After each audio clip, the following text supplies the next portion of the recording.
All right, so welcome back to our installment. This is now part 4 of our lesson on Max Weber and his idea of bureaucracy. Okay, congratulations and medyo malapit-lapit na po tayo sa end ng lesson na to. 42 slides lang naman na ito. Okay, now one final clarification before we move on. No, when Weber uses the term ideal, he is not saying that bureaucracy is the best or it's the perfect form of organization. In fact, the word ideal here has a methodological meaning. It refers to a conceptual model which is a standard for comparison. Think of it as a benchmark, no? Real organizations may come close to it, yes, but none will match it perfectly. So, whenever you read the phrase ideal type of bureaucracy, don't interpret it as a perfect bureaucracy. Instead, think of it as an analytical model used to understand and evaluate a real organization. Ngayon, naintindihan na po natin ang anong ibig sabihin ng ideal para kay Max Weber. The next question becomes, how did Weber construct this model in the first place? Anong naging basehan po niya? How it was built, no? So, um, focus pa rin tayo sa idea of an ideal type. Okay? Weber did not observe one perfect bureaucracy and then copy it. Instead, he studied many organizations. He identified their common characteristics and combined them into a single analytical model. That's why he described the ideal type as a yardstick and not a photograph. No? A photograph captures reality exactly as it is, while a yardstick, on the other hand, helps us measure how close, how far the reality is from the ideal. Okay? So, whenever we analyze a government agency, we are not asking, is it perfect? No. We're asking, how closely does it resemble Weber's ideal type? Again, wala pong eksaktong kopya ng ideal type. Rather, umar-aringi. Ako natin lagarod, di ba? Parang kamukha lamang niya ito. Kamukha lamang niya ito. Okay? Now, that brings us to one important insight. Okay? No bureaucracy in the world perfectly matches Weber's model. Not in Germany, not in the United States, and certainly not here in the Philippines. Every organization has strengths and weaknesses. Now, the value of Weber's model is not that it describes reality perfectly. Its value lies in helping us analyze reality more systematically. Think of Weber's bureaucracy as a benchmark and not a blueprint. So now, let's shift our attention to a different question.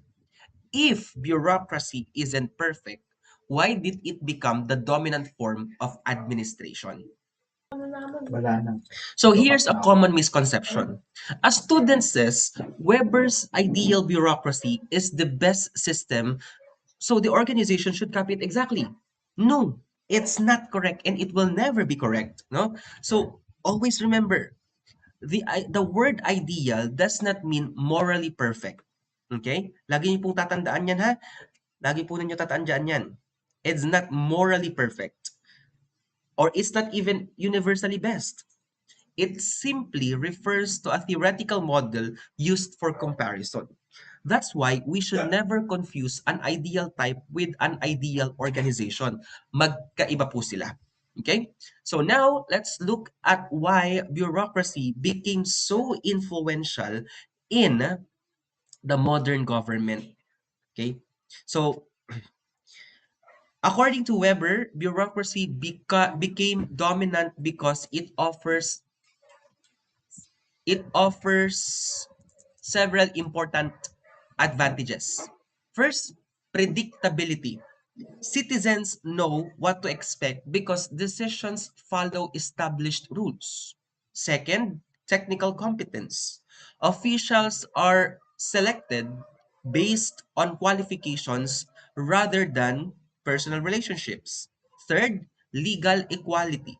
Government continues to function even when officials change. And finally, capacity to scale. Bureaucracy allows modern states to manage millions of transactions efficiently.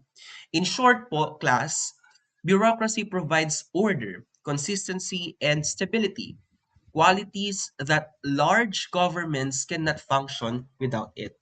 At this juncture, I want us to see, if we can identify one of these disadvantages. Question: a citizen, okay, or sorry, a citizen says government agencies should be run um, by whoever is popular, not whoever passed the civil service exam. Which advantage of bureaucracy does this threaten the most? The answer here is technical competence. You have to take note that popularity may help someone win election, but it does not automatically mean that that person has the knowledge or skills required for a specialized government position. Weber believed that professionalism, not by popularity, should guide appointments within the bureaucracy. And these principle continues to influence the civil service up to this day. Now, if we put it in the context of the Philippines, no, we have what we call as the Prime HRM program of the Civil Service Commission. At ano naman po iyan? Okay? All right. This initiative encourages government agencies to strengthen recruitment, training, and performance management, of course, and employee development. You have to notice how these reforms focus on merit, competence, and professionalism. These are all principles that Weber emphasized more than a century ago. So, although Weber wrote it in the early 1900s, many of his ideas continue to shape the government on how to improve their human resource systems today. So, relevant pa rin si Max Weber up until today kahit 100 taon na ang nakalilipas. And here's a recent example showing that these reforms are actively happening in the government, no? Okay, in this slide, it highlights a recent example from the Philippines. The Civil Service Commission recognized Marikina City for achieving prime HRM maturity level 2. Okay? They demonstrated improvements in recruitment, learning and development, performance management, and employee recognition. This significance of the significance of this example is very simple. It shows that merit-based management is not just theoretical in concept. It is something government agencies actively work to achieve. In other words, Weber's principle of merit-based bureaucracy remains highly relevant in contemporary public administration. Okay? So far, we've discussed already why bureaucracy is effective. But of course, meron pong warning si Weber that the excessive rationalization could have unintended consequences.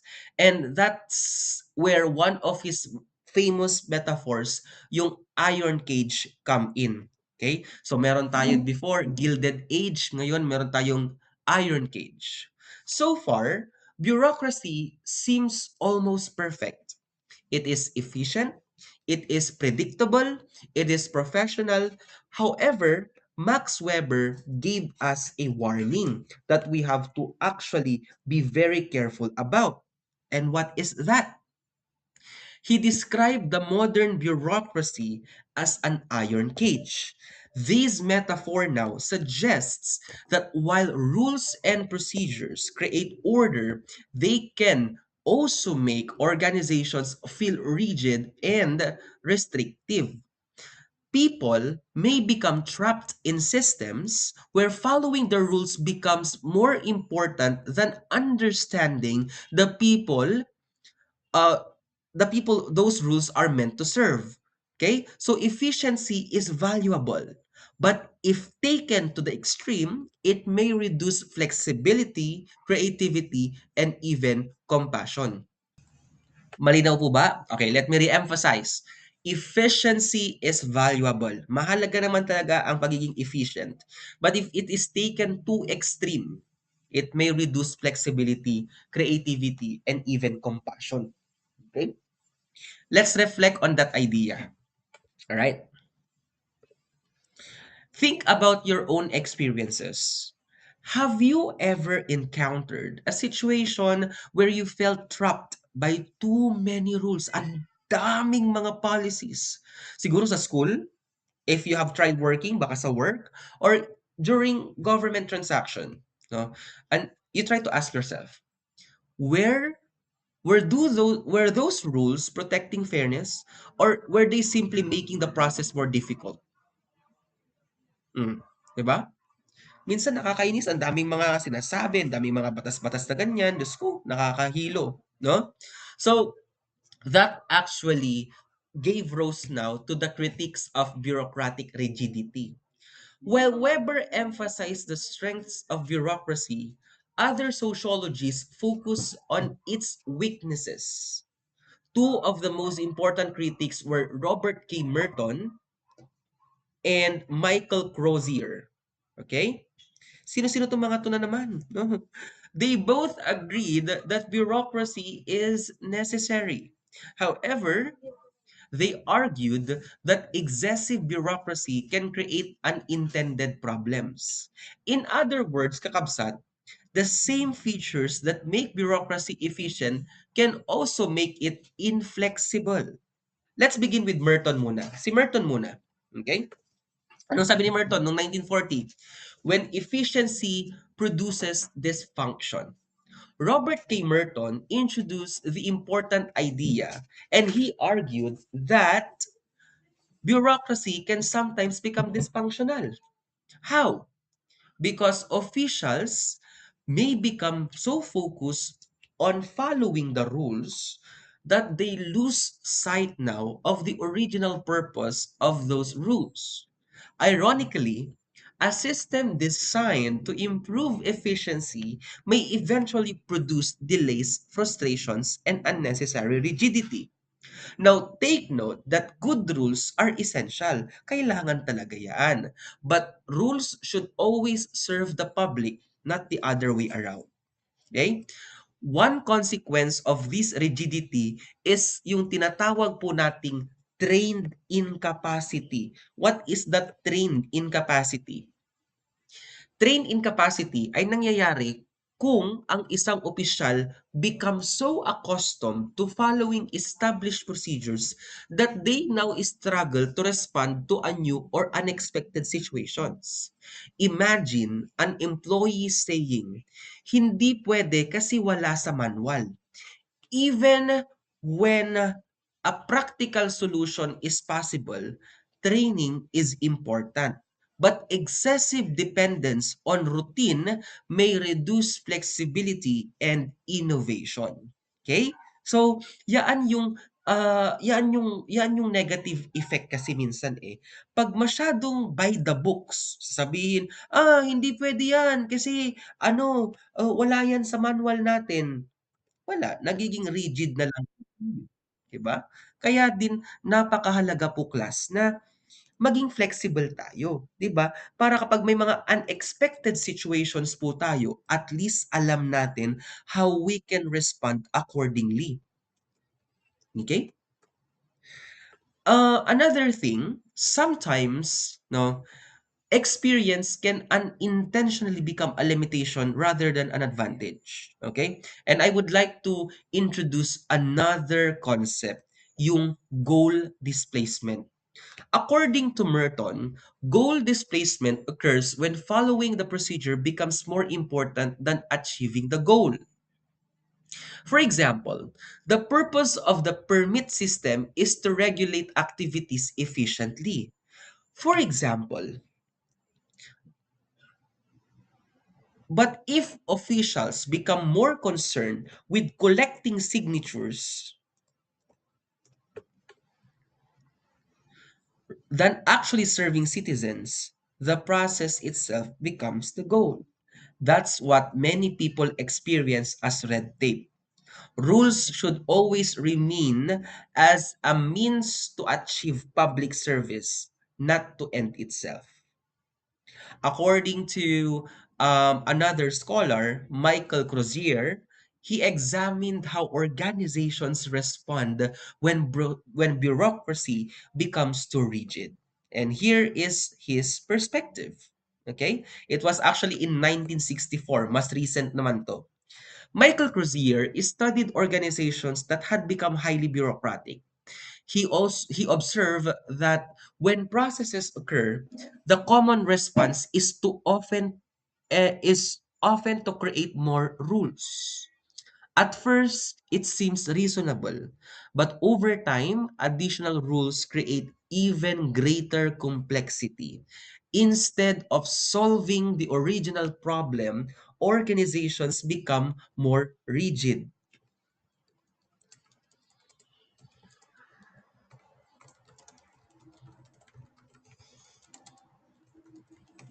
Okay?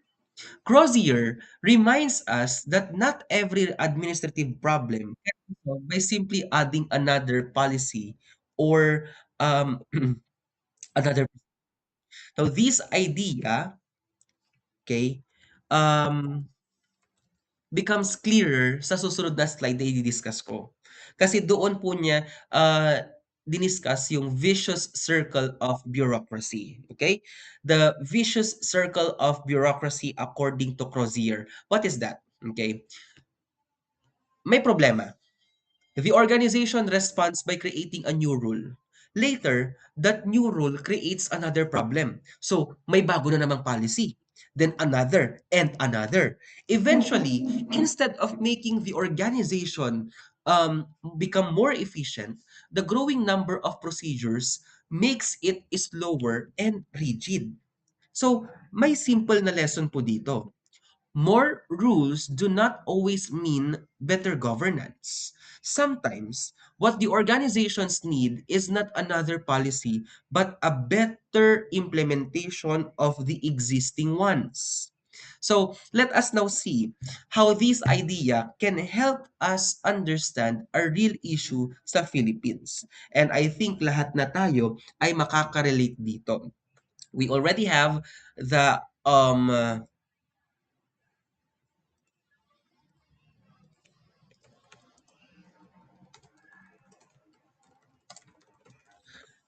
we already have yung flood control controversy. So in this slide po, ito, next slide po natin, okay, we'll present now yung relatable case po natin. In recent years, allegations involving ghost and substandard flood control projects have raised serious questions about accountability in the government. Now, without discussing the legal merits of individual cases, Weber, Merton, and Crozier gives us useful analytical tools. For example, did officials become too focused on procedures rather than actual outcomes? Were oversight mechanisms effective? Or did the system become so complex that accountability weakened? Now, the value of theory is that it helps us analyze real-world problems more critically, not to simply react to headlines. Kung public administration po tayo, wag lang po tayo mag-focus dun sa issue ng flood control as corruption, but a systematic and systemic issue of governance and administration. Dapat ganun po tayo mag-isip. So, 'di ba, napaka-controversial ng issue ng flood control dito, okay? Now, pag-usapan pa natin, tandaan ninyo public ad kayo. Huwag lang kayong ngawa ng ngawa dahil tinitira yung isang politiko dahil corrupt. Dapat intindihin ninyo saan ba nanggagaling kasi itong form of corruption. Dapat doon tayo, maging intellectual tayo sa pagbabash. Huwag lang maging keyboard warrior, 'di ba? Sabihin, bobo si ganito, tanga si ganito, wag ganun, 'di ba? Merong laman lahat ng mga banters po natin sa social media. Sana po malinaw po ako dun ha. Okay. Now in that situation, no, based on what we have learned so far, which concept base explains this situation? Yung kay Merton's goal displacement po ba? Is it Crozier's vicious circle? Or could be both? Paano? Okay? So, you try to actually answer that in our synchronous class. No? Let's talk about the double-edged feature of these contexts. One strength of bureaucracy is uniform treatment. Everyone follows the same rules, everyone goes through the same process. That's fair. But sometimes, strict uniformity may also feel insensitive. You try to imagine someone facing an emergency but is still required to completely follow every standard, 'di ba? Ang unfair. Ang unfair na 'di ba?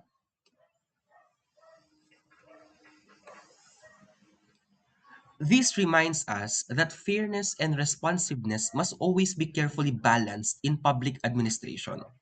Here comes another challenge, no? Another challenge arises when government agencies become too specialized. Anong mangyayari? Nagkakaroon ng over-specialization. As organization become more specialized, each office becomes highly focused on its own responsibility. 'Di ba? While specialization improves expertise, it may also create what we call now as silo thinking. Each office concentrates only to its own tasks without coordination. Kaya nagkakaroon ng super lalang fragmentation. Nagkakaroon ng delay, miscommunication, at fragmented public service. Modern governance requires not only specialization but also collaboration across agencies. With those strengths and weaknesses in mind na napag-usapan po natin, okay, let's try to examine the Philippine bureaucracy through Max Weber's lens. Okay, let's bring it home. Okay, so far, we have discussed Weber's mostly in theory. Now, let's apply his idea to the Philippine setting. On paper, many Philippine government agencies appear highly Weberian. That's correct, no? We have organizational structures, may mga plantilla positions na po tayo, may civil service rules na po tayo, may mga standard operating procedures na po tayo. That's correct, tama? Okay. Ngayon, all of these reflect the characteristics of a rational legal bureaucracy. However, as we'll see in the next few slides, the reality is often more complex than organizational chart suggests.